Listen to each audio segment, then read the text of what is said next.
Good morning, everyone, or afternoon, depending on where you're calling in from. I'm Nancy Narden, and I'm excited to have with me today Jerry Pharr. He's the Director of Global Sales Enablement for Redis Labs. And I think we're going to kind of just jump into things. First, let me say welcome, Jerry. Hi, good, great to be here, Nancy, and welcome everyone. Great to have you here. Jerry is one of the founding members of the Sales Enablement Society, which many of you on the call may be familiar with. This week actually is Sales Enablement Week.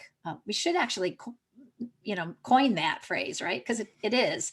The Sales Enablement Society had a 3-day conference.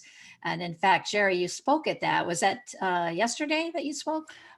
I did. I had a session yesterday afternoon talking about something very similar we're talking about today, actually.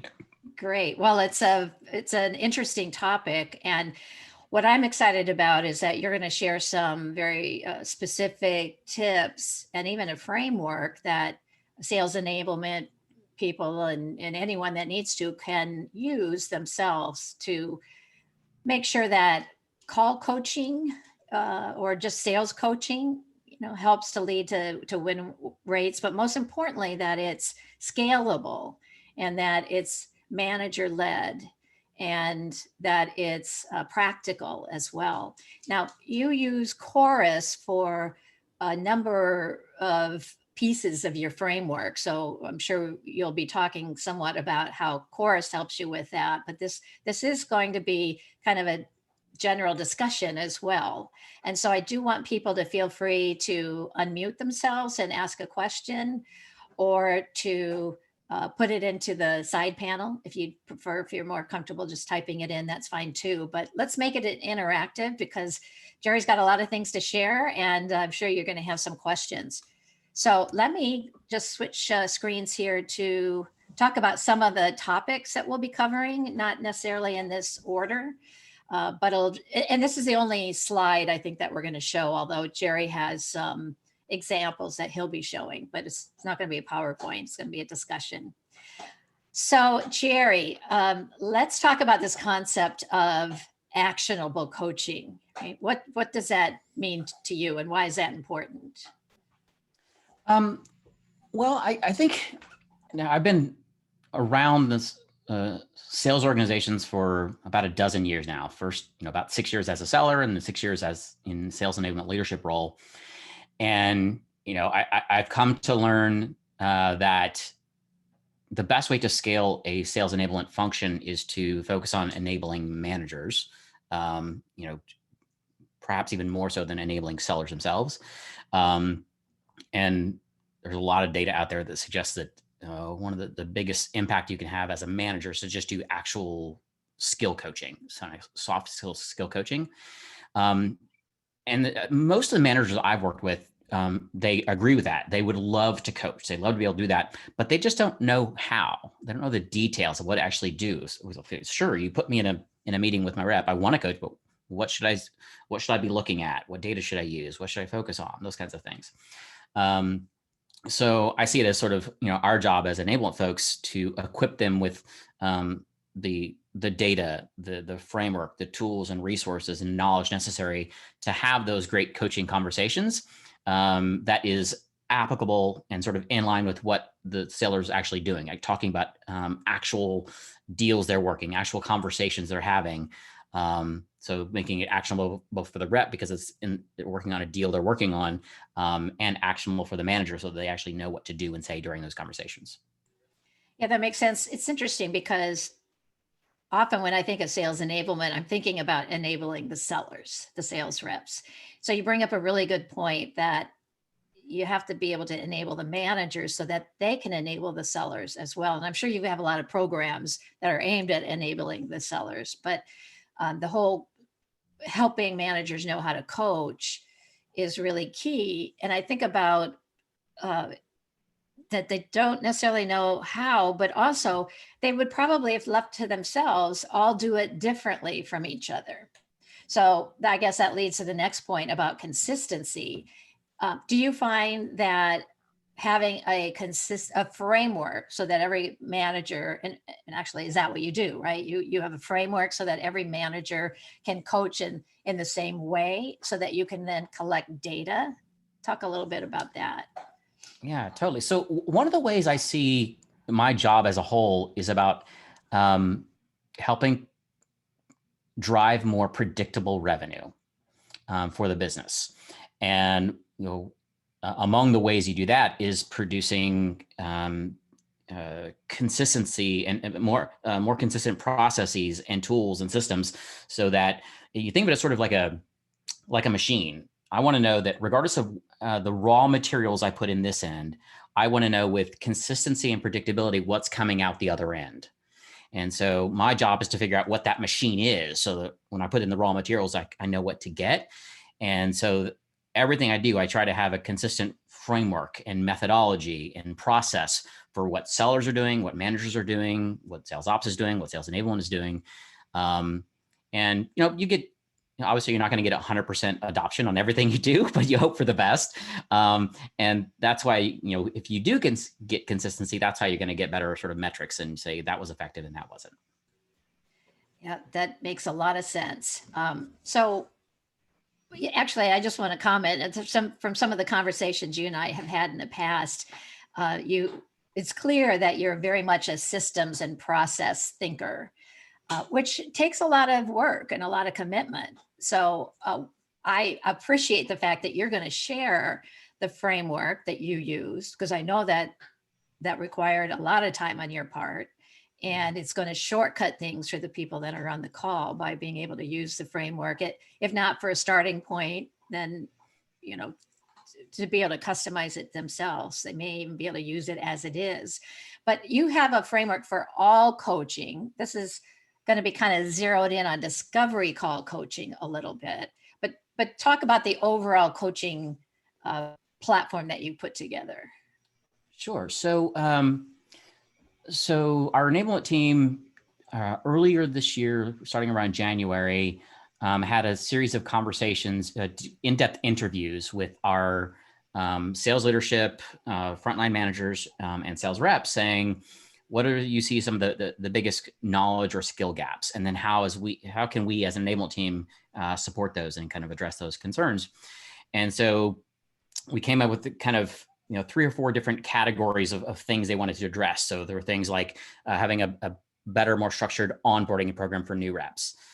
Then there was one that was around sort of account strategy. So we have named accounts for reps. So making sure they're doing a sort of great job of having a written account plan, account strategy, and mapping out the tactics they're going to use with their SDR and their SA and that kind of thing. The third one was around, once you get an opportunity with that account, are you ensuring that you're having a great values-based conversation in the discovery calls and talking about value instead of features and functions? And then the last one was around later stage opportunities. What can we do to ensure that we're mitigating all the risks and making sure we're engaging all the right stakeholders and that sort of thing? So they're kind of 4 different buckets of things they wanted us to do. So we said, all right, well, the onboarding program, that's kind of a separate thing. But the other 3, let's build a coaching program around that addresses those 3 things. And so what we ultimately did is, since one of our guiding principles was we're enabling managers to coach rather than coaching ourselves, we said, let's ensure that those frontline managers are having a recurring one-on-one coaching sessions with each of their reps. And then during those one-on-one coaching sessions, they're focusing on one of those 3 coaching paths, either the account strategy or early stage discovery or late stage opportunity strategy. And so it's our job as an enablement team to put structure and content and data around each of those regarding what they're going to choose. The conversation today is kind of focused primarily on that discovery phase, when if they choose to focus on that coaching path, helping the sellers do better discovery calls. That's what I created a framework for that, saying, hey, here's how you should do great discovery calls, and here's how you coach on it. All right. So the takeaway, I think, from that is for people to sit down with their sales leaders and say, what's important and how can we group those into natural categories so that you, as a sales enablement leader, can build a coaching program around that. That's right. That's a good place to start. All right. So discovery call coaching.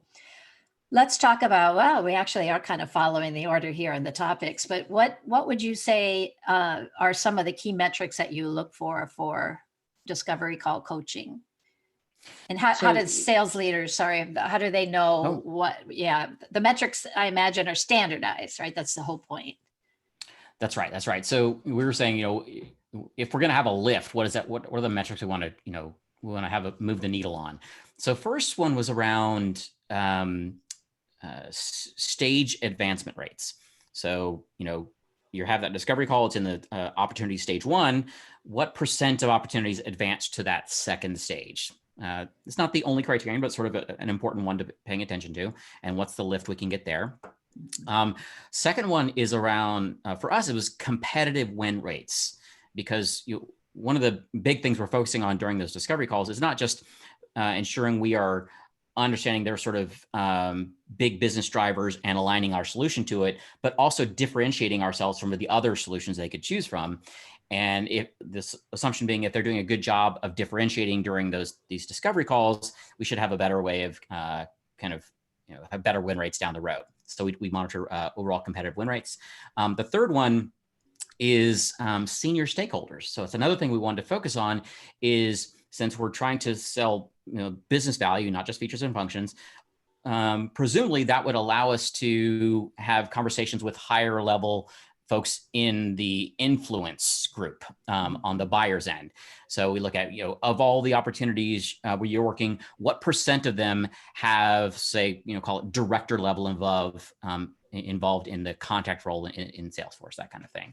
And presumably that number would go up. So those are kind of the three ones that are our CRO cares about, for example. And the fourth one is really just, we have a framework for grading each of the calls. And you can get an average score of between 0 and 5, and we want to make sure that average score is going up. Mm-hmm.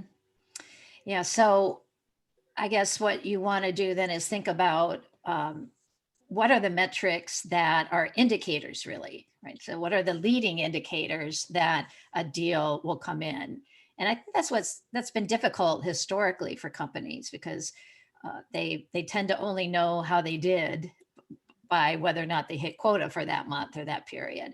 So if you can find some leading indicators that are measurable and that tell you, look, if we can check these boxes, we have a pretty good chance of getting that deal.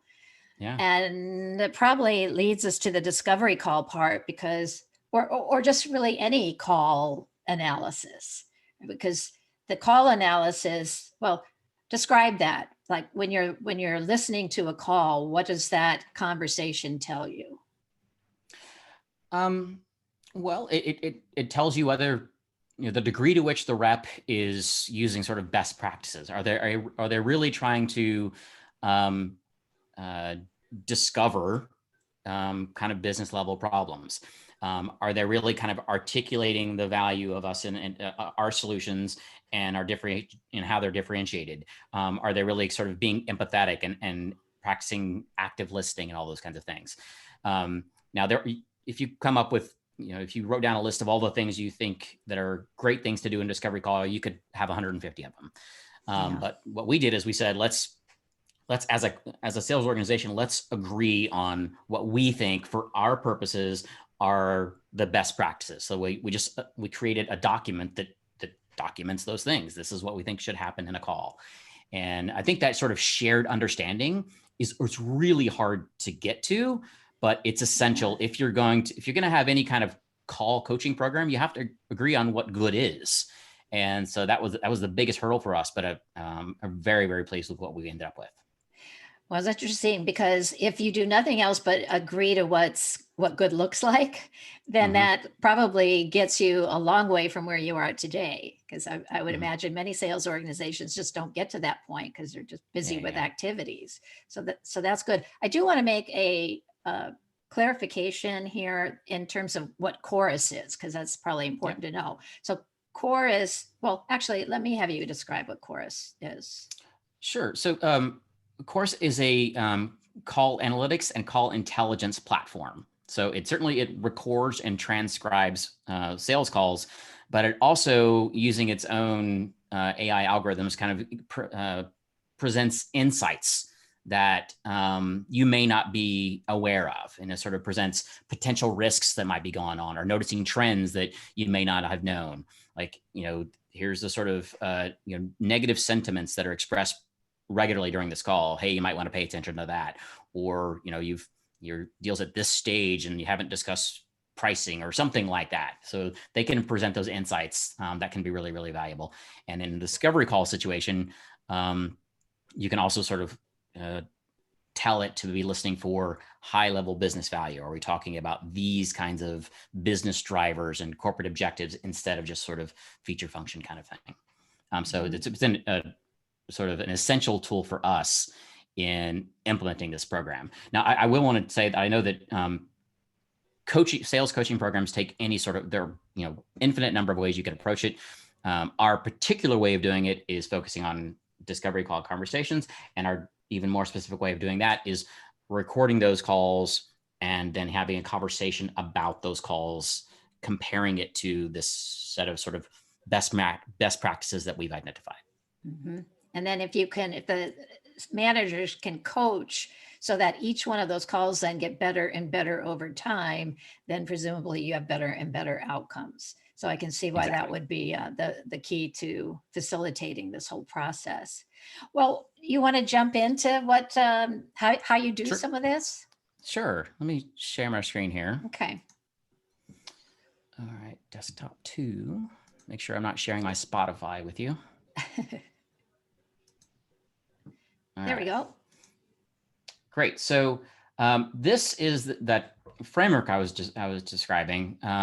You'll see that it's really long, 19 pages. It's a meaty document, but this is our shared understanding of what sort of can and should happen in this. We call it initial meetings. It's sort of similar to a discovery call, but we just call it initial meetings. And you'll see that this kind of graphic shows the flow of a discovery call. I want to go to one particular page here. This is kind of a one-page snapshot, and I'll zoom in just a tad right there. So this, obviously the whole thing is 19 pages, so it's a lot of stuff, but this summarizes the whole thing. And if you look at the kind of phases here, there's nothing especially innovative. It's just, here's what you do before a call. Then during the call, here's some ideas for introduction. Here's some ideas for doing discovery. Then here's ideas for talking about us. And then, closing with next steps. And then here's what you do after the call. So nothing magical or innovative there. But what we end up doing that would prove valuable is for each of these bullets on here, we created kind of sample questions to ask. What if you do want to start asking about, for example, business drivers, so those sort of external drivers that influence their business? What are some sample questions you could ask? If you want to ask about what are the negative consequences, you're having these challenges and these pains, tell me about the impact on your business. So just give actual examples of questions you could ask. So we sort of approach this as a bunch of arrows you can put in your quiver. Now you'll notice there are a bunch of bullets here, and it's 19 pages worth of content for those bullets. So there's no way that anybody can or should do everything on here. In fact, if a rep tried to do everything on here, it would be a terrible, terrible experience, both for the customer and for the rep. It would probably like a 2.5-hour call, who knows? But the idea is that, if it's using your judgment, if it does feel right to ask about these particular kinds of things, we wanted to present some kind of some ideas for you. So that's the if you kind of scroll down, you'd see a bunch of meat on the ways different ask those kinds of questions. So that's the framework as a whole, and it's again 19 pages. But the way this is implemented is, so we train reps on a framework like this, and then they incorporate this stuff into their discovery calls. And then after those calls, they have a recurring one-on-one coaching session with their manager. And during those coaching sessions, the manager they're playing that recording from Chorus live. They're clicking play and pause. Hey, I love how you went this way. Tell me about why you went that way instead of this way, that kind of thing, and asking questions and providing feedback along the way. And then at the end of that coaching session, the manager is actually entering a grade. They're sort of evaluating each of those calls numerically. So if you're going to grade a call, you do have to agree on what are the criteria you're grading on, right?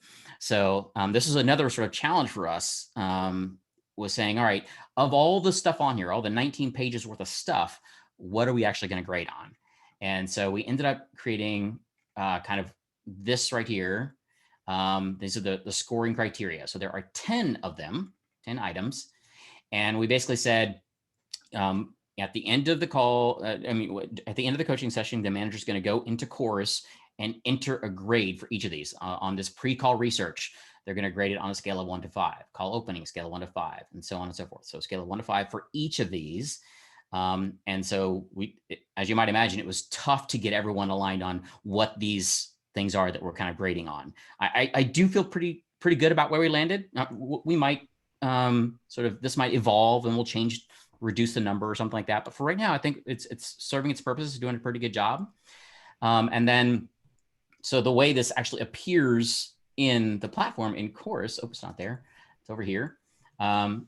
So you'll see that this is a GIF flowing through, so it's going to cycle through. But you'll see that if a manager's looking at a call, they click on scorecards and they're actually entering the grades in the platform for each of those. There's the initial meeting framework, and then all 10 of those are actually listed there. And you just click, okay, I'm going to go in this one a 2, this one a 4, this one a 5, that kind of thing, and enter any comments on it. So that's kind of what they're doing right now. I will say the one thing we have not addressed yet that will probably end up being sort of a version 2 of this is there might be questions out there that say, hey, all right, Jerry, I get that you've got these 10 criteria, but how do we ensure that manager 1 understands this in the same way that manager 2 does? So manager 1 might give it, a 3 out of 5, but manager 2 might give it a 5 out of 5. And I can see that there is that possibility right now.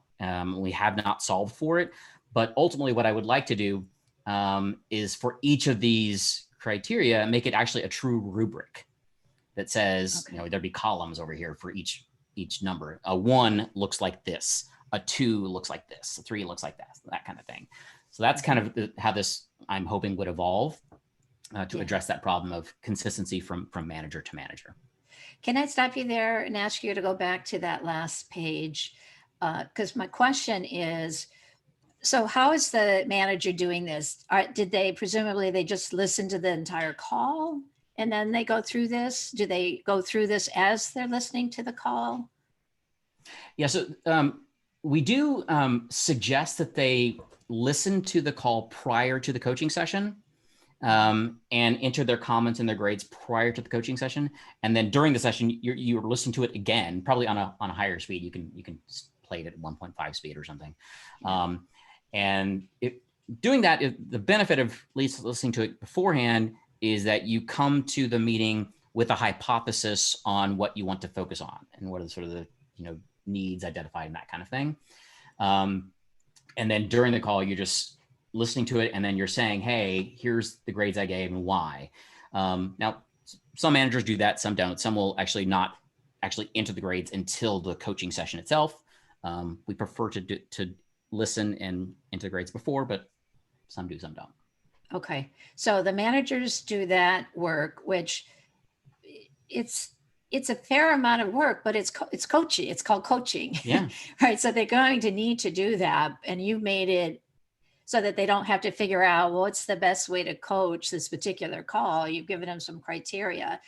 Yeah. So so typically, do they just listen to one call a week? And how do they know which call to listen to?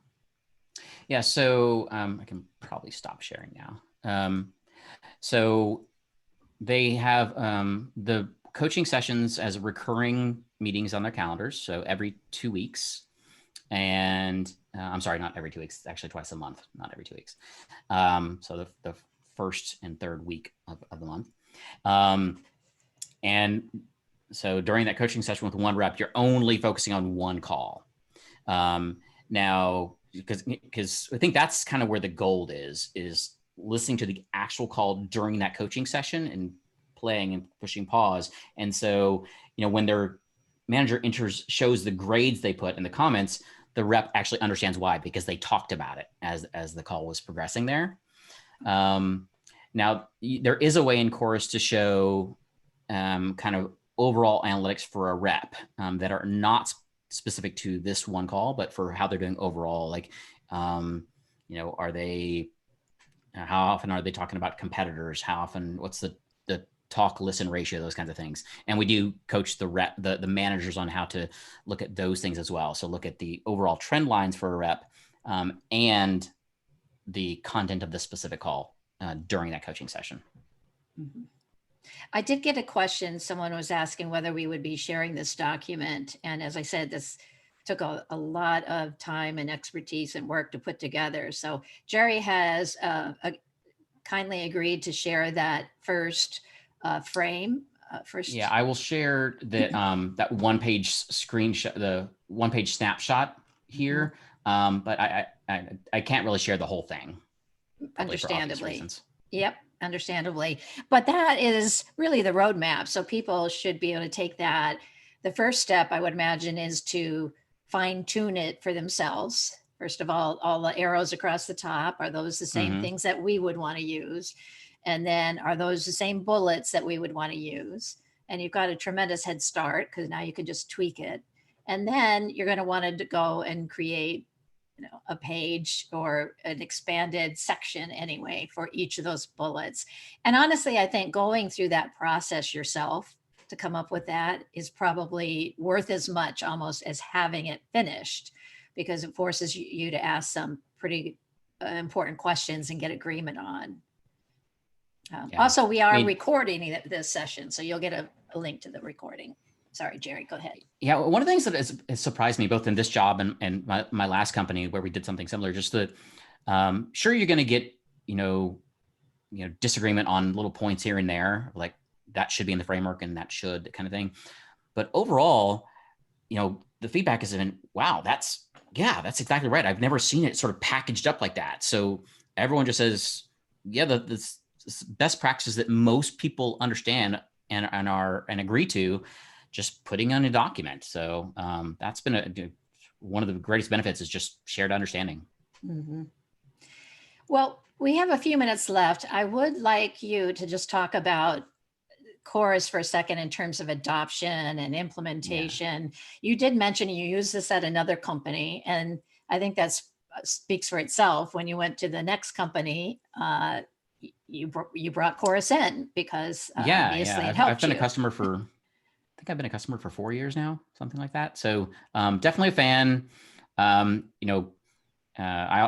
worked at Outreach for 3 years. So I have to say that, the number one sales technology in my stack is Outreach. The second one I would say is Chorus. As an enablement person who focuses a great deal and puts a lot of value in coaching, I don't think I could do it without something like Chorus. Well, that was going to be my last question, which is, what if someone said, look, you can't have it anymore. I'm going to take it away from you. What would you say?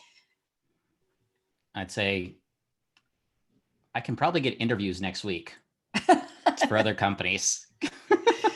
Good response. I mean, seriously, you couldn't do the work you're doing. You could not enable the managers to coach better and for the reps to improve over time without it, because the alternative to this is having managers join actual live calls, and everyone knows that's just not scalable. Good point. And it's not just the recording. It's actually also the insights and analytics that you would not get at all. Mm-hmm. All right. Back to the implementation question. What's involved in that? Getting it turned on is basically nothing, because all you're doing is you're syncing Chorus with your calendar and you're syncing it with Salesforce. And then once you do those things, it automatically joins the call. So from a rep perspective, they don't literally have to do anything. It just joins and then does its own magic. But getting managers and reps to use it in a way that I recommend, that just takes some sort of training and coaching. And that's usually kind of a few month process. Sure. So have a commitment that you're going to get the most out of it, but actually using it and getting adoption for it, there's nothing required, because as you say, it joins the call automatically. That's right. I will say I use Chorus myself, and Although I don't necessarily have to analyze my calls, I do listen back to them because it reminds me of what the customer said, right? And that's always Mhm. hard to remember. You can't, your notes don't do it, don't do the job. And if you did take notes, you would want to listen so that you could fill in the missing pieces of what that note meant. And I will also often share that recording with the customer because presumably we had a good conversation and they'll want to be reminded of it as well. And that helps with internal selling too. I'm just curious if your reps do any of the recording sharing with your prospects or customers. They do. They're starting to get requests, and I don't think they do it proactively, but once the customer sees, okay, I hear this being recorded, and okay, I can see how this would be valuable. And if you think about it, if they're evaluating solutions to potentially purchase. I know I buy stuff all the time, and I want to remember what I was listening, what the sales rep was telling me, right? So it's useful for me as a buyer to have that as a reference. So yeah. Mhm. Good. Well, with that, we are out of time. I try to keep this prompt in terms of the start and end time. Jerry, thank you very much. I mean, you're really a rock star in sales enablement, and what you've done and put together is quite impressive. And thank you for sharing it. Well, thanks so much. I'm honored to be here. All right. And Bye, for those of everybody. you on the call, just a last statement. We did record this. We'll be sending you a link to the recording and that first overview chart of Jerry's by this time next week. All right. Thanks again, Perfect. everyone. Have a great day. Bye. Bye, Jerry. Bye, Nancy. Bye.